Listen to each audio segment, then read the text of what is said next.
Mga balita ngayong araw dapat alam. Rafi Connie kasama nga sa rekomendasyon ng DPWH at ICI sa kanilang referral dito sa Office of the Ombudsman ang paghahain o pagsasampa ng reklamong plunder o pandarambong laban kina dating House Speaker Martin Romualdez at dating Congressman Saldico.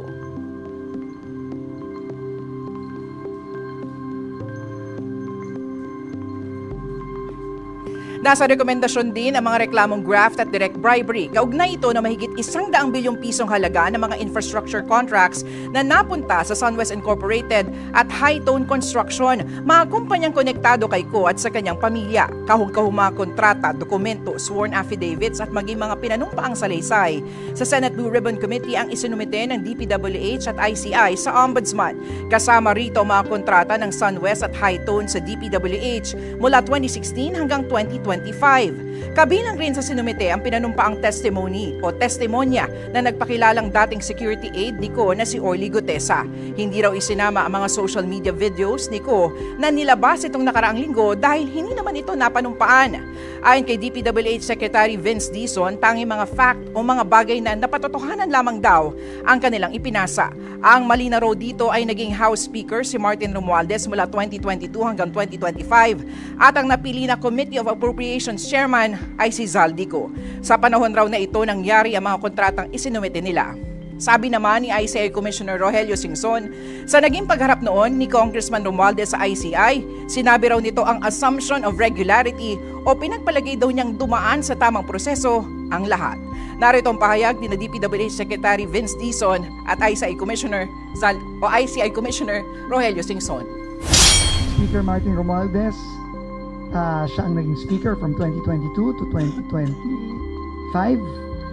Si former Congressman Zaldico ang napili na Committee on Appropriations Chairman. At ang sinasabi nung referral na to ay dun sa relationship na yon, no, nangyari itong mga iba't ibang kontratang proseso.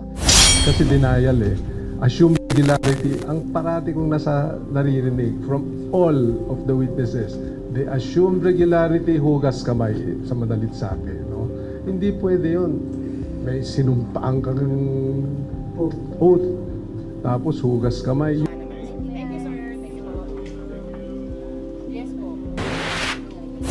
Nang mapili ng Ombudsman si Jesus Crispin Remulla, tumawag daw sa kanya ang kabrad na si dating House Speaker Martin Romualdez. Sa gitna yan ng investigasyon sa maanomalyang flood control projects.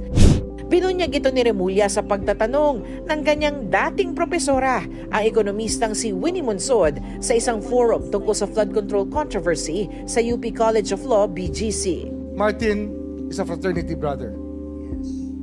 He entered the fraternity when I was the illustrious fellow. So we have a naturally close relationship. We worked together in Congress. I answered his call once because we respect each other. He talked to me.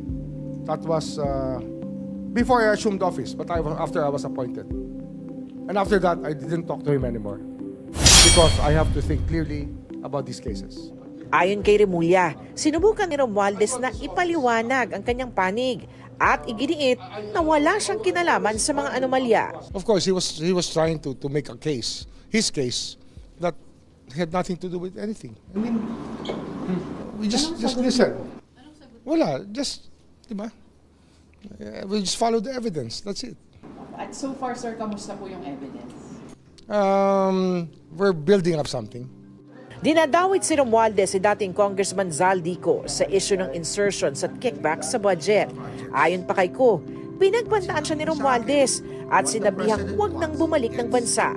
Ang dating security consultant naman ni Ko na si Orly Gutesa, sinabi sa Senado na naghahatid umano sila ng basura o mali-malitang pera kay Romualdez sa mga bahay nito. So when you think it will be filed within the year, I mean not this year, but at least in the next 6 months or 9 months. Oh yes, ma'am. You think so? Yes, ma'am. I'll hold you to that. Yes, ma'am. Chika pa namin. Sa inspeksyon ng Agriculture Secretary Francisco Chu Laurel Jr. sa Davao Occidental noong isang buwan, nagulat siya sa kanyang nadiskubre. May mga farm-to-market roads na ginagawa pa kahit dapat ay natapos na noong 2021 pa. 3 days ago, araw lang. Dapat kasi 2021 pa tapos. 4 na taon nilang hindi ginawa. Dapat nakolekta na nila pera. Sa inilabas ngayong audit report ng Department of Agriculture, lumabas na 8 farm-to-market roads sa probinsya ang binansagang missing. 100 milyong piso ang halaga ng mga proyekto na pinondohan noon pang 2021 hanggang 2023 at dapat ay matagal nang tapos. 4 sa proyekto ang may bahagyang nagawa, pero may 4 ding wala talagang accomplishment mula sa simula. May gumagalaw. Ibig sabihin, may nagtatrabaho.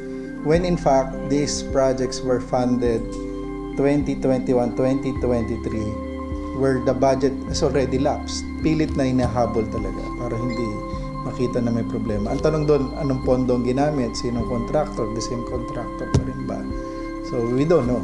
Kabilang sa mga proyektong may bahagyang nagawa ang pagsesemento ng National Highway sa Barangay Sanghay sa bayan ng Malita, Davao Occidental na 12 million pesos.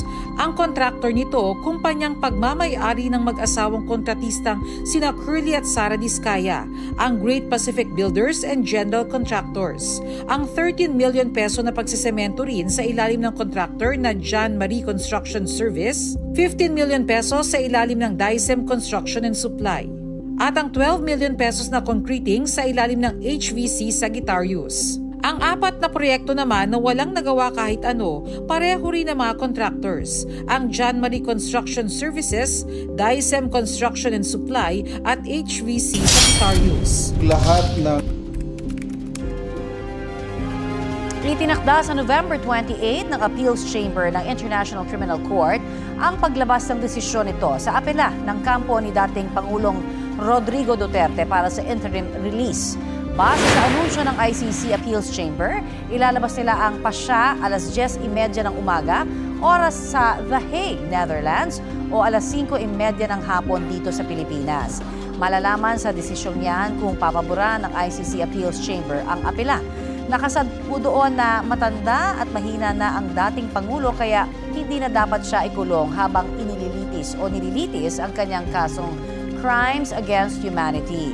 Una nang hiniling ng defense team ang interim release sa ICC Pre-Trial Chamber 1 na humahawak sa kaso ng dating Pangulo. Pero ibinasura ito noong September 26. Ditong Lunes nagkaroon na ng pagbabago sa gabinete nang ianunsyo ng Malacanang ang pagbibitiw ng dating Executive Secretary Lucas Bersamin dahil umano sa delikadesa. Pero si Bersamin iginiit na hindi siya nag-resign, sabay tanggi na wala siyang kinalaman sa budget insertions. Hindi binawi ng Malacanang ang nauna nilang anunsyo. The palace announcement was issued in line with this understanding and with due regard for stability and continuity in governance. At nagkausap naman po sila ng Pangulo face-to-face at let us just leave it at that. Do we still stand by our statement that he resigned out of delicadeza? Muli po, ang pina-announce po sa atin ay galing sa palasyo at kung ano po naramdaman ni E.S. Bersamin, yun din po na ginagalang po natin ang kanyang nararamdaman. Inanunsyo rin nung Lunes ang pagbibitiw ni Amena Pangandaman bilang Budget Secretary. Kinumpirma yan ni Pangandaman. Anya, nagsumite siya ng irrevocable resignation sa ngalan ng integridad sa serbisyo publiko. Itinanggi rin niya ang aligasyon kaugnay ng budget insertions. Kahit may dinadawit ng miyembro ng gabinete sa katiwalian, wala raw internal investigation ng Malacanang. Iba at may rin na